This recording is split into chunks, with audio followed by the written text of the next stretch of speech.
Bonjour, donc en attendant la lunette à suivre, on va parler de Mordache. Donc la lunette à suivre, voilà ce que j'ai par rapport aux commentaires que j'ai. Donc ça c'est ce que je voulais faire, hein. Donc voilà, une potence, un genre de potence.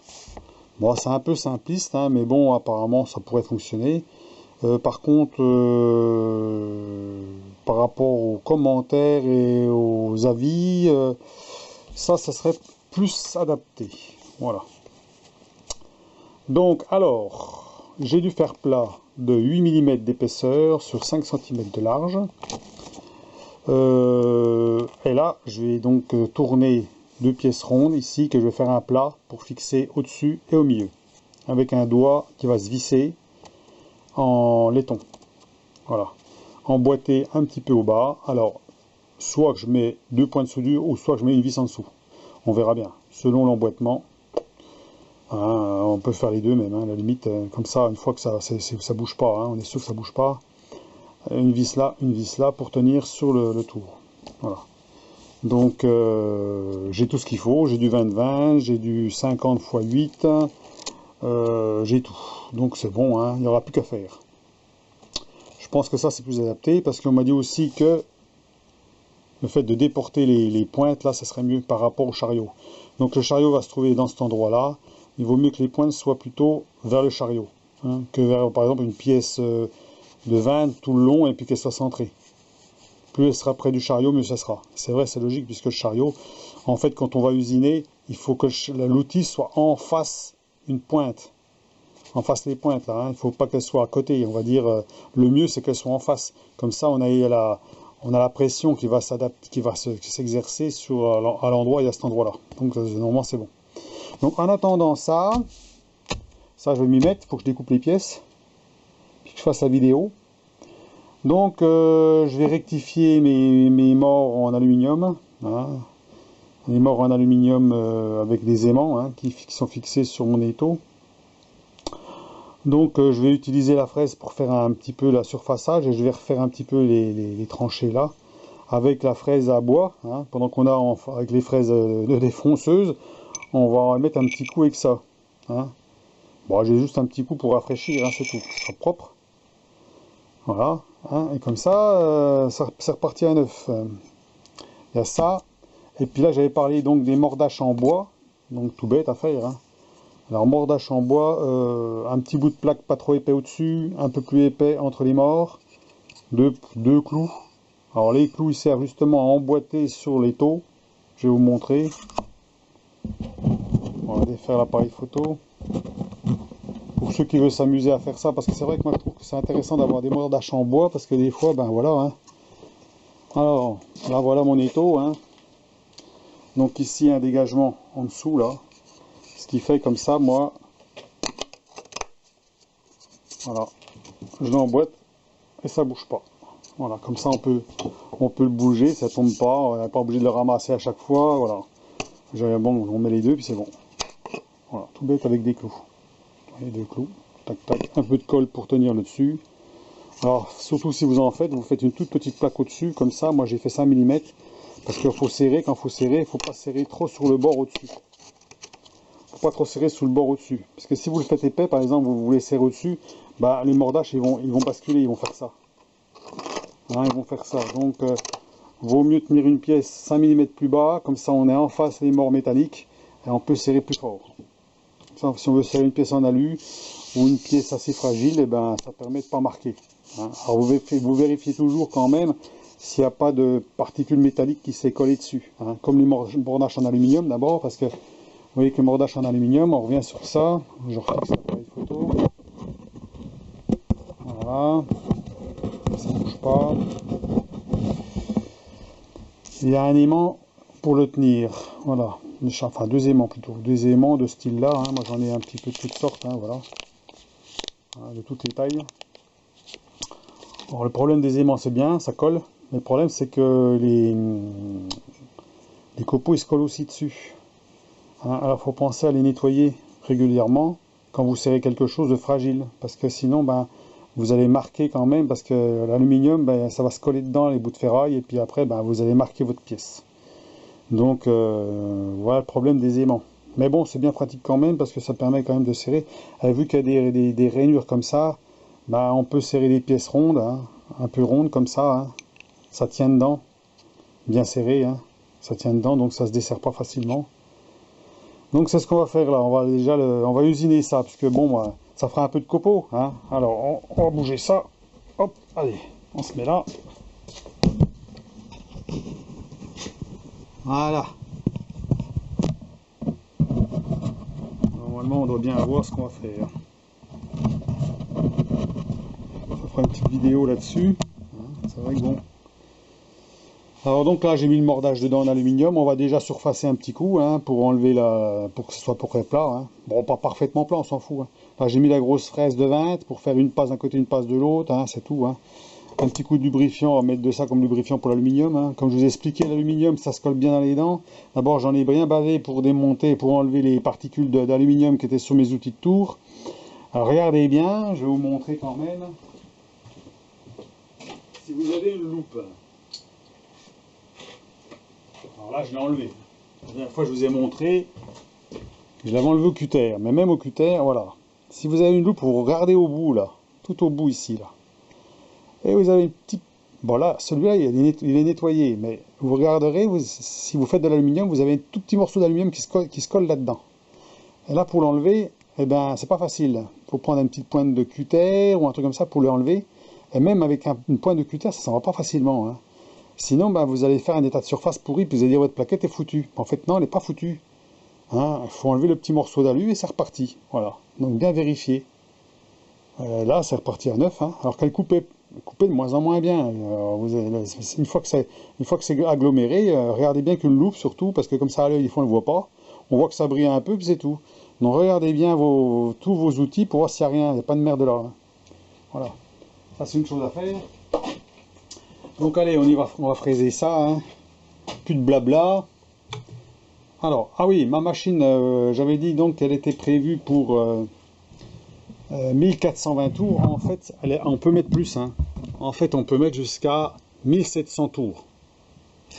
Mais pour mettre 1700 tours, en fait, il faut être en 60 Hz. Voilà, au-dessus. Moi, je suis en 50. Et 60 Hz, pour régler 60 Hz, il faut aller derrière la boîte, ici, là. Ah, bien entendu, ça ne s'ouvre pas. Il faut dévisser. Et puis derrière, vous avez c'est marqué 50, il faut régler à 60. Voilà, il faut régler à 60 Hz parce que c'est un moteur en 380.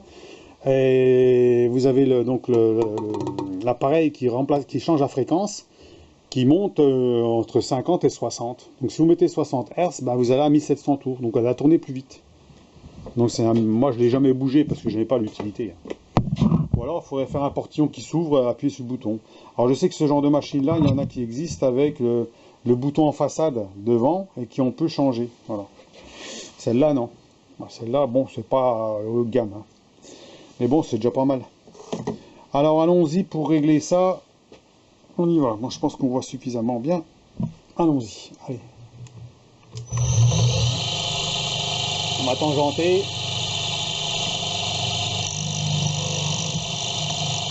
Voilà, 0. Allez, on va enlever un petit poil.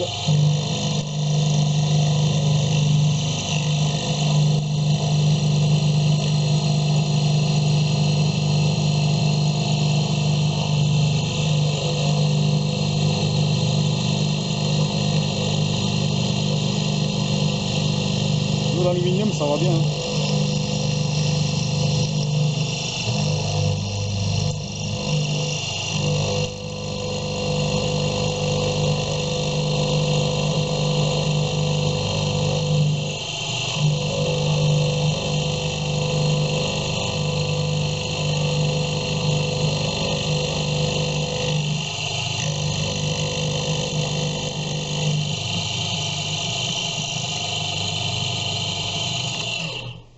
Voilà.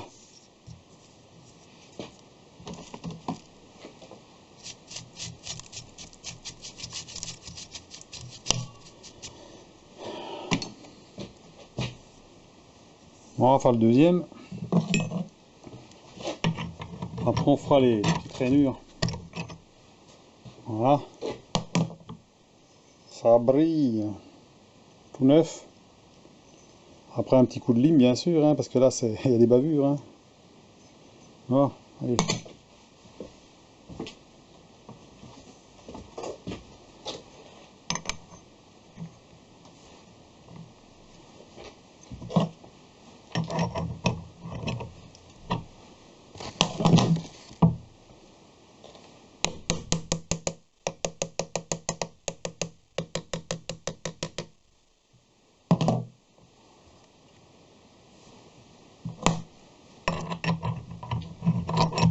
Ça va un peu plus.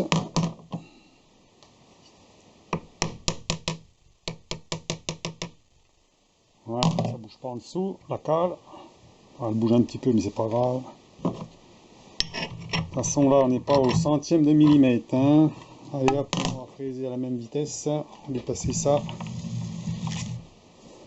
On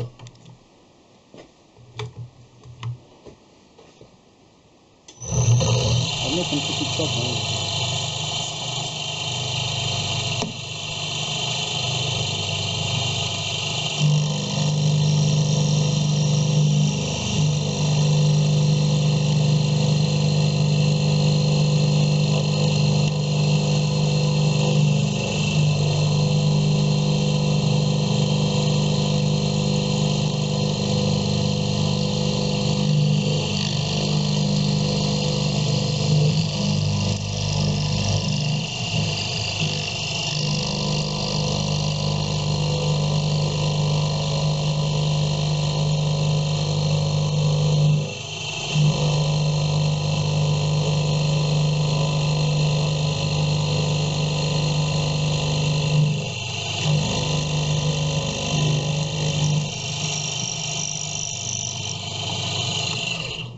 Voilà.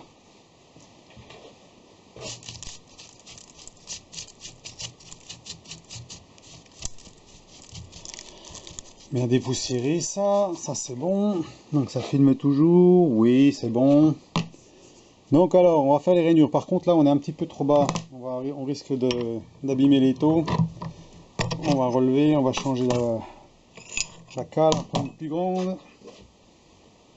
Alors on va voir, qu'est-ce qu'il y a de plus grand là-dedans.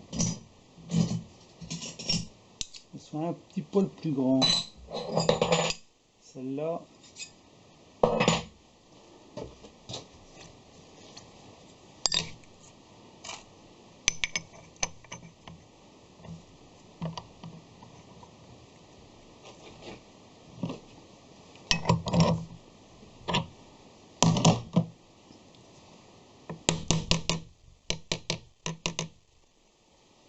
Voilà.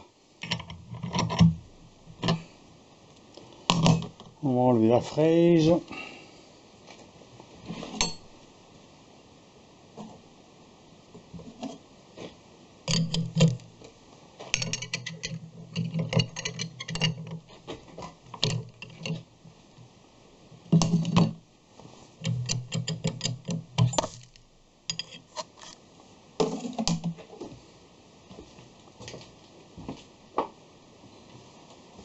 Voilà. Allez. Enlever la pince. On va mettre celle de 8.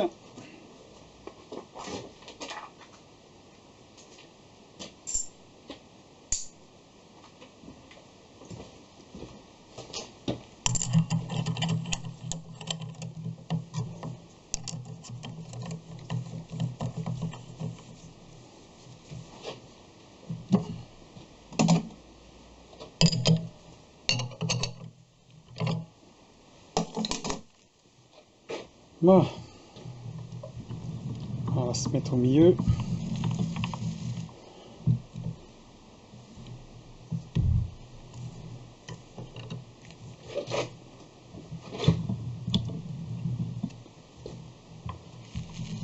On va le mettre à l'œil. Hein. On va se mettre dans un endroit propre quand même.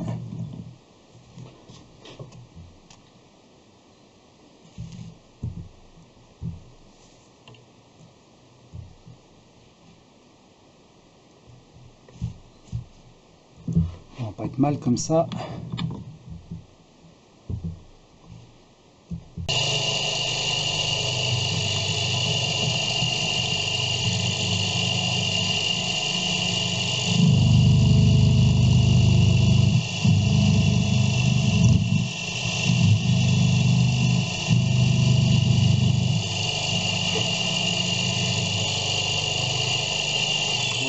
Bon, ça n'a pas tout filmé, mais tant pis. Alors, voilà. On va voir ce que ça donne là. On peut faire un peu plus profond. Oh, c'est pas mal, on va peut-être pas trop en faire. On va peut-être un peu plus.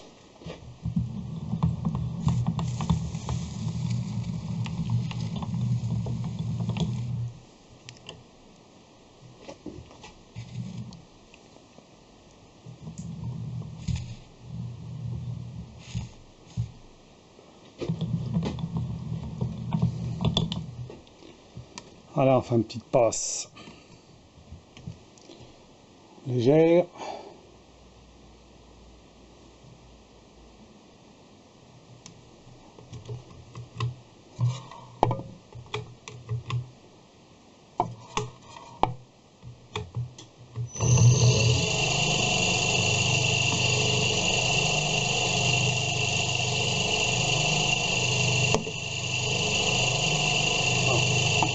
Voilà, allez, c'est la fraise, il n'y a pas de merde dessus quand même. C'est bon. Ah, c'est bon.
Voilà.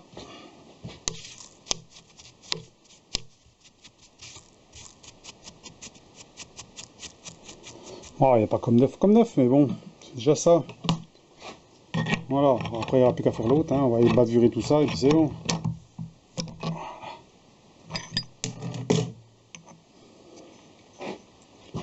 Voilà, petit coup débavurage partout et puis c'est reparti comme un œuf. Donc, et ben voilà pour la vidéo sur les mordaches. Hein. Donc, qu'on peut faire soi-même hein, avec deux aimants, un petit peu d'alu ou du laiton ou du cuivre ou ce qu'on veut. Hein. À partir du moment que ça marque pas les pièces en acier, c'est bien. Et puis, ben, quand ils sont vraiment abîmés, ben, les refaire un coup, quoi. Voilà.